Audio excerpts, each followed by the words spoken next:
The Manchester United takeover. Who will the Glazers sell to? We've got two main bids. INEOS and Sir Jim Ratcliffe. Sheikh Jassim and the 9-2 Foundation. Who is the best? Who would be the best new owners of Manchester United? What I'm going to do in this video is try to be as objective as I possibly can. Remove my opinion from it. Just look at the pros and the cons of both bids. I'm going to line them up side by side, looking at all the positives and all the negatives of both bids. I don't think this video has been done anywhere so far, and I think it's needed because there's so much debate coming from both sides. I want to try and just present the facts and what we know rather than opinion.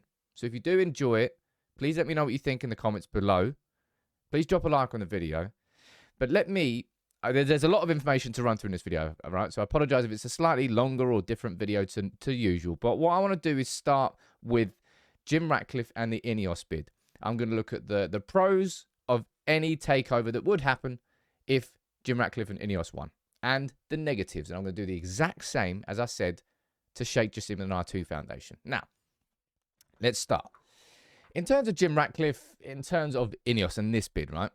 I'm writing that I've done lots of sort of writing and research, and I've kind of got what I hope is a full list on both sides. And I'm sure there might be some that I'm missing in the comments, so you can let me know. First one I've got down here is the debt refinanced away from United as a positive. Now, I could also use that debt as a negative, which I'll run through, but let me do all the positives first. We know full well that if INEOS buys Manchester United, that debt will be removed from our books. We should become more sustainable as a football club, right? That means that we can now, as a football club, Manchester United, under INEOS, spend more of our own money because that debt has been refinanced away from us. That's the first positive. Second positive, I think you can... Now, right? Jim Ratcliffe was born 10 miles from Old Trafford. Remember how I called him at the start? I called him the Disney owner. Yeah, people are going to be like, Sammy owns a Chelsea season ticket. How much of a United fan can he be? He knows where his roots are. And I can see that as a positive. And again, I'm trying to present this without opinion. I'm trying to present this as to why people would be arguing the pros and cons of both. So let me get through this full list. An INEOS takeover should mean Glazers gone within 2 to 3 years. After 3 years. They put that bid in, right? Which included 20%, which included, of course, 20% being Avram and Joel staying at Manchester United while the others got bought out straight away. And then there was put and call clauses, which is like a corporate term for an obligation for Joel and Avram to then be bought out after 3 years. There are complications to it, right? But in theory, the Glazers should be gone within 3 years. That doesn't sit right with everybody. They want the Glazers gone right now. But if the Glazers are gone within 3 years, is that a pro? You can debate that in the comments. Now, I would say that INEOS, I don't need to tell you this, INEOS are a multi-billion-pound corporation. They know what they're doing. They know how to operate. And I would imagine that there will be competent ownership. Now, of course, that's an assumption. I can understand if people will say that in the comments. But I would put competent ownership down there as a positive. And a big positive, we know, investment in everything, right? Investment in the infrastructure. Investment in the men's team, the women's team, the academy team. That's going to come with both Jim Ratcliffe and INEOS and Sheikh Jassim and the 9-2 Foundation.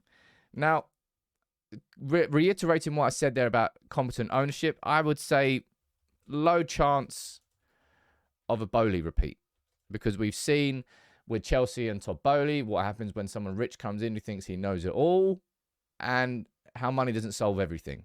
It has to be done strategically and correctly. And I don't really think it's too much of a worry that might happen at Manchester United. So there are some of the pros I've got down for Jim Ratcliffe and the INEOS bid. Now, in the same way that I've one second, let me put this down now. Debt finance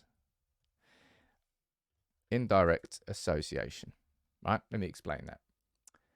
In the same way I put a pro of a Jim Ratcliffe and INEOS bid being that debt being refinanced away from the club, it doesn't 100% sit right with me that debt would still be associated. Of course, it goes on INEOS's books. It's therefore INEOS's liability. Manchester United don't have to pay that anymore. but I don't like the fact that there's still debt associated with the club, and that's because I've been burned and stung over so long. And it kind of goes with the same here. Glazers still around. The Glazers would be here for two. Well, we don't know. Would it be that they all sell straight? Because remember that the INEOS bid is, there are two structures. One that keeps Joel and Avram, and one that gets rid of them. Maybe they go all go straight away. Maybe they go in 3 years, and there's lots of questions that we don't have answers to, and I think that's probably one I would put down here. It's a complicated takeover with Sheikh Jassim. Woof, straight in, all gone, done. It's a simpler conversation. With INEOS, there are lots of questions that I don't think we could particularly have answers to at this moment in time that we would get the answers to in the course of the ownership. But right now, we don't have answers to. And I think this is a fair concern from some United fans. You know, you look at the ownership of Nice by Jim Ratcliffe and INEOS and the ownership of Lausanne, and you look at the problems that they've had there. Is that reflective that INEOS wouldn't be competent owners? That's something that some United fans would argue, and I think it's a cause for concern that you certainly can't ignore. And one that I've got written down here, right? INEOS are a business. They will be looking for a return, and we don't know. Again, there's questions that we just don't have the answers to. INEOS are not doing this as a philanthropic project to make United great again and not make any money. They want to make money out of it. What's their long game? What's the 5 year? What's the 10 year? What's the 20-year plan? These are the questions that we don't have answers to just yet. Financial power is what I've got written down versus City and Newcastle. Modern football, right? Can INEOS compete with the likes of Sheikh Jassim and the fact that goes back to the one there, because they will want that return? Would that affect their investment desires? Would that make them retreat a little bit at certain points? Because football has completely changed, totally changed, which is why we're having a conversation here of Man United being taken over, and you need so much money to compete at the very top level now. Do INEOS, I mean, INEOS has the money, but would they invest that much? Or would they stretch it out over a longer period of time? I think that is a question. And this is one that I've got to put down here, right? INEOS is a petrochemicals company. Is that any better than possible links to a Qatari state? I think it's a fair question to ask. And as I said, I'm trying to do this by removing my opinion and putting down pretty much everything that most people have been saying from a positive perspective and from a negative perspective. So that's what I've got written down on the Jim Ratcliffe and INEOS side of things. I'm going to run through all this at the end again. So I know there's a lot of information going on here. There's a lot of things to read and a lot of things to discuss, but it's almost like the takeover of Manchester United is an extremely complicated situation, which it absolutely is. Let's move over to Sheikh Jassim now and the 9-2 Foundation. And the pro is obvious straight away.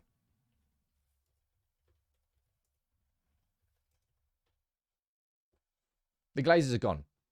The Glazers are a bad memory and nothing more if Sheikh Jassim and the 9-2 Foundation are successful. There's no structure or put and call, corporate, whatever it is. It's complicated, I know it is. They're gone. It's very simple if Sheikh Jassim and the 9-2 Foundation. And the same thing applies. Debt gone, 100% cash takeover. It's a full takeover. It is a simple takeover. It's done with cash. There's no debt. There's no financing. There's no Glazers. There's no anything. They will be totally gone. The debt will be totally wiped. And it is a completely clean slate from a financial and Glazer perspective. That's what I'll put down. Clean slate, financial and Glazer perspective. because all of that would be gone. All the debt would be gone. All the Glazers would be gone. All the problems linked to both of those would be gone as soon as they came in, right?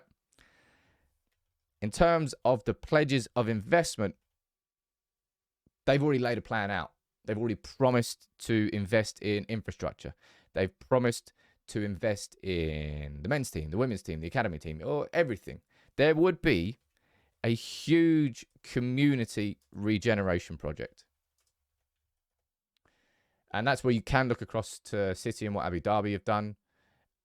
And you have to say it's impressive. With everything they've done for the men's team, for the women's team, for the academy teams, for the infrastructure they've built, the new stadium improvements they're about to do, for the actual community itself, it's been significant investment. And that's already been pledged with any Qatari takeover. Now, of course, that could well happen with INEOS too. Just at this moment in time, the pledges aren't there, so we can't put that down as a pro. It's likely. That's what I've put it down there as, investment in everything. But in terms of the 9-2 Foundation, we've got the pledges, which is a little bit different. Now, I've got written down here, likely to apply best in class to everything. And I'm going to go down board, management, players. They certainly won't cheap out, right? Money won't be an issue, and profit won't be an issue, right? Profit won't be the driver. And again, for a lot of United fans, because we've been stung by the Glazers and everything they've done, that's the sort of owner that we would want. But they would apply that best-in-class logic. That's something that a phrase that got coined by Gary Neville. Best-in-class would apply to absolutely everything.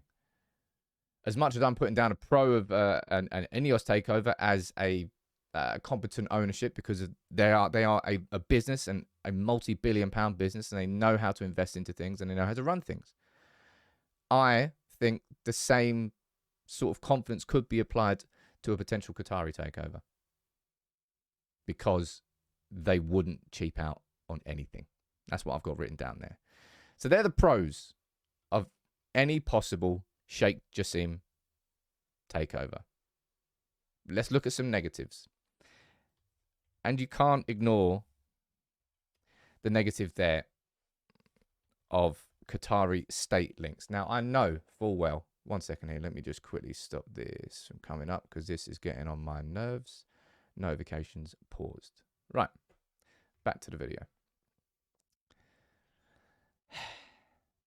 You can't ignore it. I know full well that the 9-2 Foundation is private.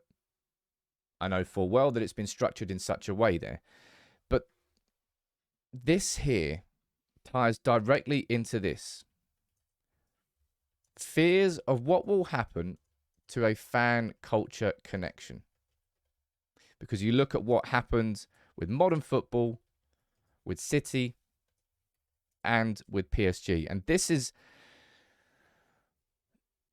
point here is what is causing, in my opinion, the majority of the division. Because for so long, United fans have argued against state ownership. We've seen what's happened at City. We've seen what's happened at Newcastle. Well, we've seen what is happening at Newcastle. We've seen what's happened at PSG. Could that happen at Manchester United? It could. PSG fans have been speaking about that, about how that cultural disconnect has been created. They may have brought all the money in, they may have had the domestic success, but at what cost? And that's a fear that exists with the Sheikh Jassim and the 9-2 Foundation. And you might disagree with that completely, but that is a fear. And if you don't have that fear as a United fan, I would probably say that maybe you're slightly younger. Maybe you don't remember as vividly what happened in 2003 or something when Chelsea got taken over by Abramovich. It's 20 years ago now. And what happened with City and Abu Dhabi, that was back in 2008. But you can't ignore it.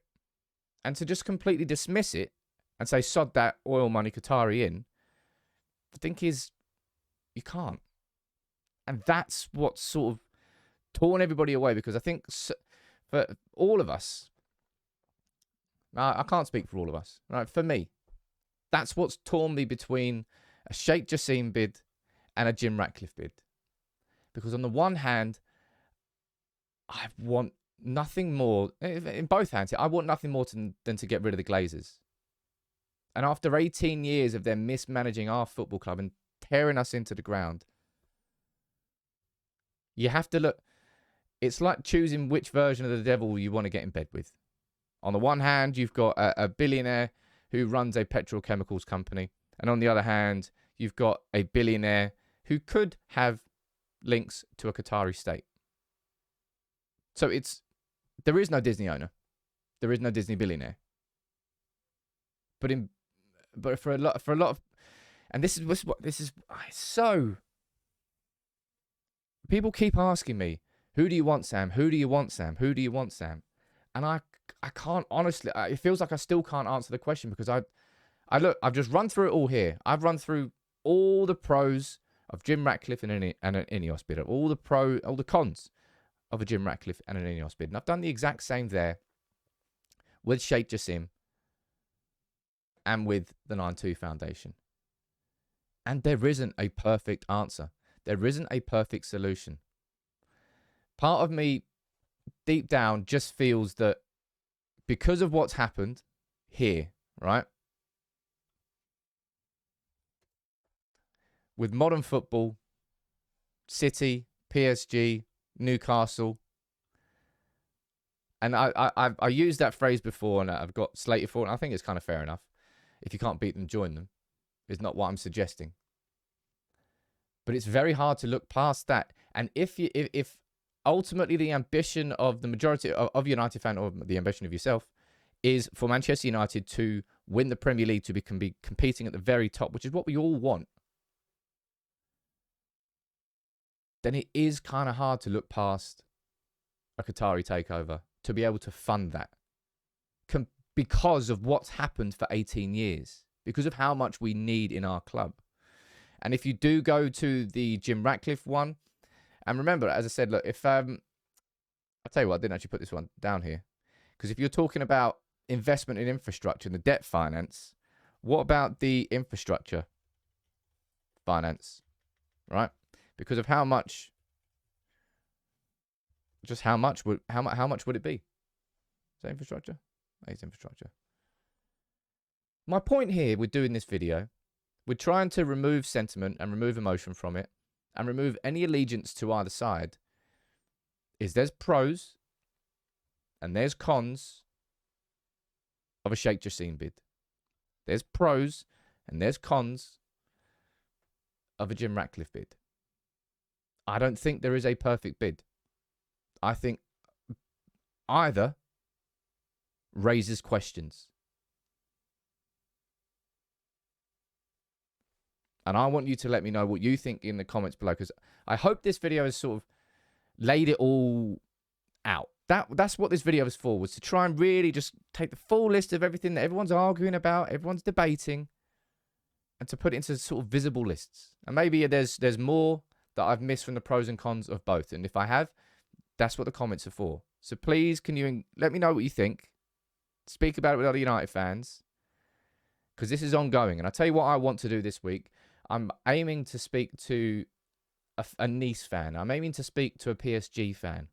You know, what do the fans truly think about those takeovers and those ownerships? What's it been like as a fan? Has it been overwhelmingly positive, or has that fan and cultural disconnection happened at PSG? From the perspective of a fan, they're going to know far more than I am. Let me know what you think in the comments below. I hope this video's helped. Maybe it has, maybe it hasn't. You can let me know.